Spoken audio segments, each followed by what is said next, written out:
Assalamualaikum warahmatullahi wabarakatuh. Perkenalkan, nama saya Nanda Restu Alimpia dari kelas 11 MIPA 2. Di sini saya akan meresensi novel Laskar Pelangi karya Andrea Hirata. Yang pertama, identitas buku. Judul Laskar Pelangi, penulis Andrea Hirata, penerbit Bentang Pustaka, tahun terbit 2005, ISBN 97930629797, jumlah halaman 529 halaman. Kedua, sinopsis buku. Novel Laskar Pelangi ini menceritakan tentang kisah 10 orang anak yang berasal dari Belitung Timur. Kisah mereka diawali ketika SD Muhammadiyah terancam akan dibubarkan jika siswa yang bersekolah di SD Muhammadiyah tidak sampai 10 orang. Saat itu baru 9 orang anak yang mendaftar dan hadir di sekolah. Tahun lalu SD Muhammadiyah hanya mendapatkan 11 siswa, sedangkan tahun ini Pak Harfan selaku kepala sekolah pesimis jika ia akan mendapatkan 10 siswa. Maka diam-diam ia telah menyiapkan sebuah pidato pembubaran sekolah di depan orang tua.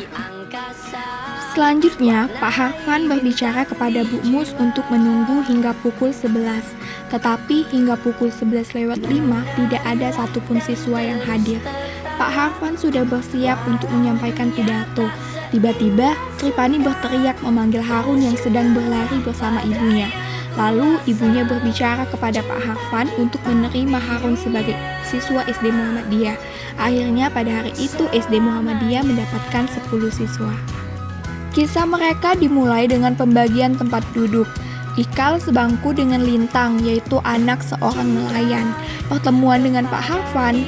Pak Harfan adalah kepala sekolah di SD Muhammadiyah. Acara perkenalan mereka yang sangat luar biasa ketika Akiong hanya tersenyum saat ditanya namanya oleh Bu Mus. Bu Mus adalah guru yang mengajar semua mata pelajaran tanpa dibayar. Selanjutnya, Kuca yang tidak terima ia menjadi ketua kelas dan meminta Bu Mus untuk mengulang pemilihan ketua kelas secara demokratis. Tetapi pada akhirnya ia tetap terpilih kembali. Perjuangan Lintang untuk sampai ke sekolah ketika dihadap oleh buaya dan ditolong oleh Bodenga, ditemukan bakat mahar dalam bernyanyi. Novel ini juga menceritakan sekolah PN Timah yang berada di kawasan gedung dan didukung penuh oleh PN. Mereka sangat senang memandang pelangi walaupun tidak tahu siapa yang memulainya duluan, hingga Bu Mus menamai mereka Laskar Pelangi.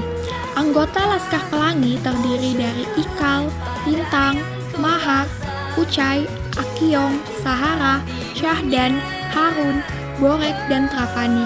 Anggota Laskar Pelangi bertambah menjadi 11 ketika ada anak orang kaya yang bernama Flo tertarik akan keunikan sekolah Muhammadiyah. Flo adalah siswa pindahan dari SDPN. Flo diperintahkan duduk di samping Sahara, tetapi ia menolak keras. Tampaknya ia terpesona kepada Mahar, sehingga Bu Mus memindahkan Trapani untuk duduk bersama Sahara dan Mahar duduk bersama Flo. Flo dan Mahar tampaknya punya banyak kesamaan dan mereka sama-sama tertarik dengan dunia hitam. Karnival 17 Agustus adalah acara yang tidak mereka sukai karena setiap tahun yang menang hanya sekolah PN. Tahun ini mereka mengharumkan nama sekolah ketika karnaval dipimpin oleh Mahar dan mereka menampilkan tarian dari suku Masai Afrika. Mereka kembali mendapatkan prestasi dalam lomba cerdas cermat berkat kecerdasan Lintang. Anggota Laskar Pelangi melewati hari-hari mereka dengan bersama-sama. Hingga 12 tahun kemudian Ikal pindah ke Jawa dan bekerja sebagai tukang sortir surat di kantor pos Bogor. Ia menemukan pengumuman beasiswa dari negeri asing dan ia berhasil mendapatkannya. Akiong yang telah menjadi orang Islam dan namanya berganti menjadi Nur Zaman. Ia disunat dan mengucapkan syahadat disaksikan oleh Pak Harfan dan Bu Mus. Ia juga menikahi Sahara dan mempunyai 5 orang anak serta membuka toko kelontongan yang diberi nama Sinar Perkasa. Ia juga mempekerjakan Samson sebagai kuli. Selanjutnya, Harun yang terperangkap di tubuh anak kecil. Lintang bekerja sebagai supir truk di PN Timah. Flo menjadi guru TK dan mengajar di Tanjung Pandang. Mahar mengajar dan berorganisasi di berbagai kegiatan budaya. Syahdan menjadi aktor dan mendapatkan beasiswa ke Kyoto University. Kucai menjadi ketua fraksi DPRD Belitung. Pada tahun 1991, perguruan Muhammadiyah ditutup. Bu Mus dan guru-guru lainnya mendapatkan pelatihan dan diangkat menjadi PNS. Bagian menarik dari novel ini menurut saya adalah bab 10 tentang Bodenga. Bab 10 ini menceritakan tentang perjuangan Lintang untuk sampai ke sekolah. Suatu pagi, Lintang datang terlambat ke sekolah dan ia bercerita bahwa saat di perjalanan menuju ke sekolah, ia dihadang oleh seekor buaya. Tetapi tidak lama kemudian ia ditolong oleh Bodenga. Bodenga adalah dukun buaya di Pulau Belitung yang tidak tahu asal-usulnya. Bab ini juga menceritakan bahwa Lintang memiliki kecerdasan yang sangat luar biasa.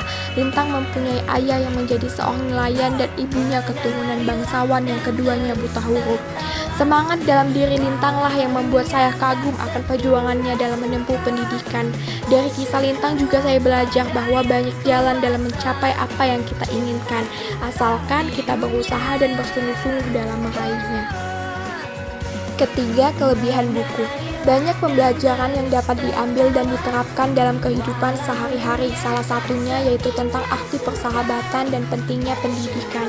Selanjutnya, terdapat beberapa bahasa yang ragam dan unik sehingga menjadi ciri khas novel tersebut. Keempat, kekurangan buku. Penggunaan gaya bahasa yang berat dan sulit dipahami serta dimengerti. Yang terakhir, kesimpulan. Kesimpulannya adalah walaupun kita hidup dalam keterbatasan, tetapi kita harus tetap semangat dalam meraih mimpi. Jangan pantang menyerah walaupun banyak cobaan yang menerpa dan kepintaran tidak menjadi tolak ukur kesuksesan seseorang. Sekian resensi dari saya tentang novel Laskar Pelangi. Terima kasih. Wassalamualaikum warahmatullahi wabarakatuh.